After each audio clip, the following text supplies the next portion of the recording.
8e jour, il est 9 h. Ce matin, nous nous sommes levés tôt pour venir au marché aux poissons de Tsukiji, dans lequel nous rentrons juste maintenant parce qu'en fait, le marché aux poissons n'ouvre qu'à 9 h aux touristes. Pas avant parce que sinon les touristes sont un peu gênants en fait. Parce que bien sûr, ils se mettaient en travers des échanges, etc. Vous voyez le balai des petites voiturettes. Je sais pas comment est-ce qu'on pourrait...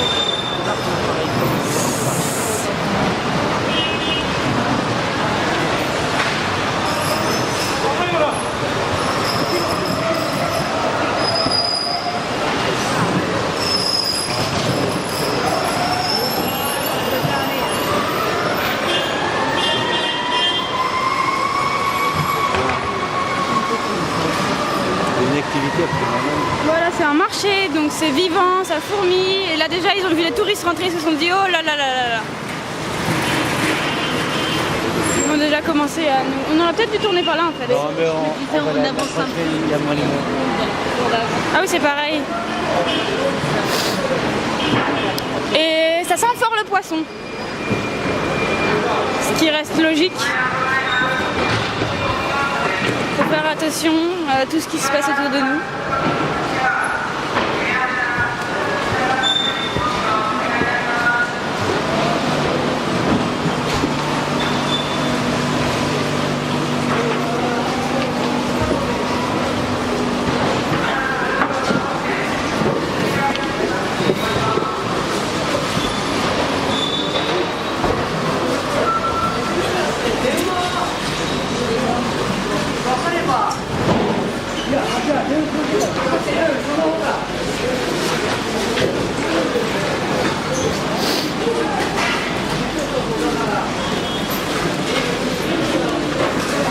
La coquille Saint-Jacques.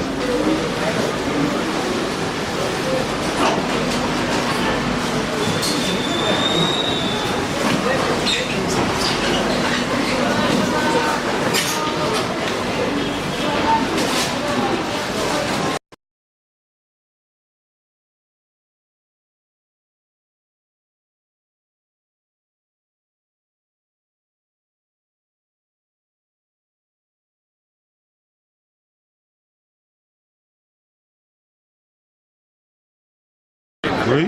Il est maintenant 10 h et nous sommes dans le marché extérieur qui est à côté donc du marché aux poissons. Et nous allons prendre notre petit déjeuner en commençant par une coquille Saint-Jacques avec plein de choses en fait dedans. Voilà, et après ça on va aller se prendre des sashimi. Bon appétit!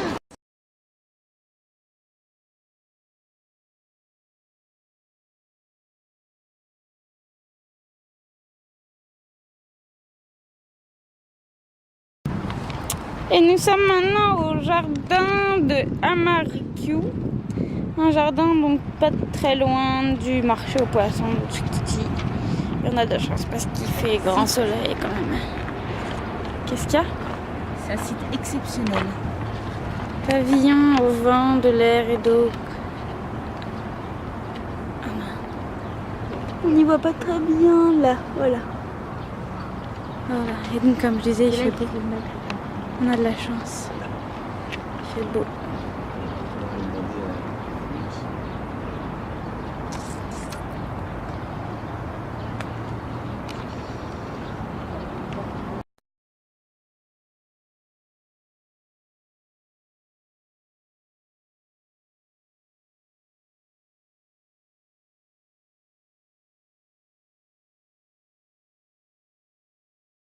Alors papa s'essaye à un jeu.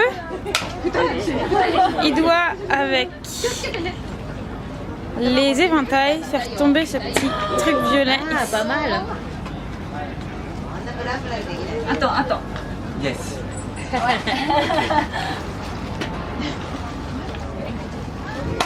Vas-y.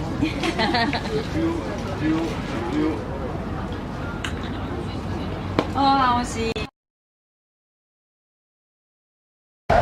Et nous voilà dans un type de transport en commun dont je ne saurais encore décider la nature, en direction de Odaiba, qui est une petite île de Tokyo qui se trouve derrière ce bâtiment qu'on voyait très bien il y a 30 secondes, bien sûr. Comme j'ai décidé de commencer à filmer, on ne la voit plus.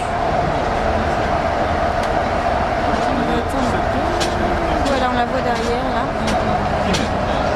Un peu entre les immeubles.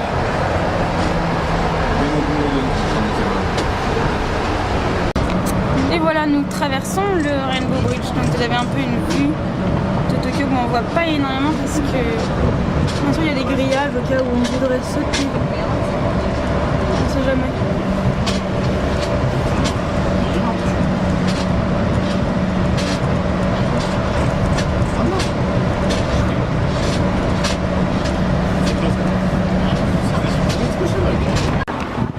Et nous voilà maintenant donc sur Odaiba. Et nous nous dirigeons vers les onsen de Odaiba, qui sont très sympathiques de l'intérieur, pas dans les bains. Donc je vais vous montrer l'entrée déjà. Il y a du vent maintenant. Le temps c'est un peu couvert mais c'est pas grave puisqu'on va à l'intérieur. Au chaud. En plus. Donc voilà déjà l'entrée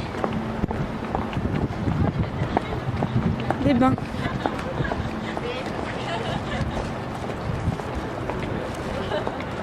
Ici il y a la partie pour les chiens.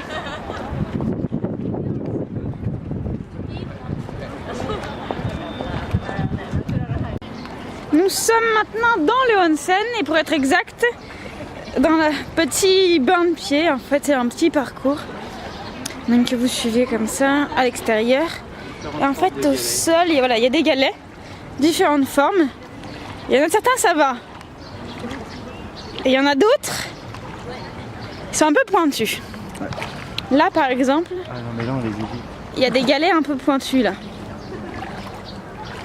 Oui. Papa il va doucement.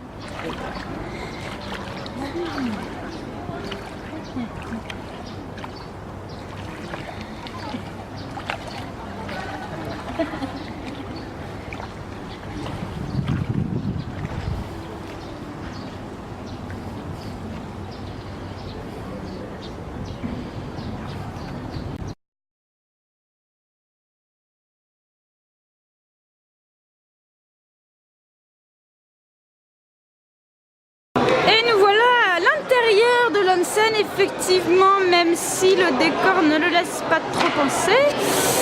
Donc vous allez voir un petit peu comment c'est à l'intérieur. C'est décoré un peu façon ancien et donc on n'est pas dans les bains bien sûr. Hein, là. On est dans une partie où il y a des restaurants, il y a un petit arcade et il y a des magasins de souvenirs, plein de choses. Donc on peut voir tout le monde est en yukata.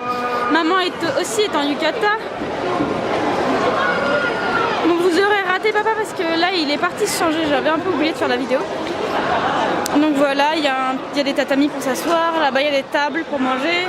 Là il y a un petit pont avec un petit chien. Donc c'est un peu ambiance Edo, donc ancien Tokyo. Avec là-bas le mont Fuji au fond, plein de décos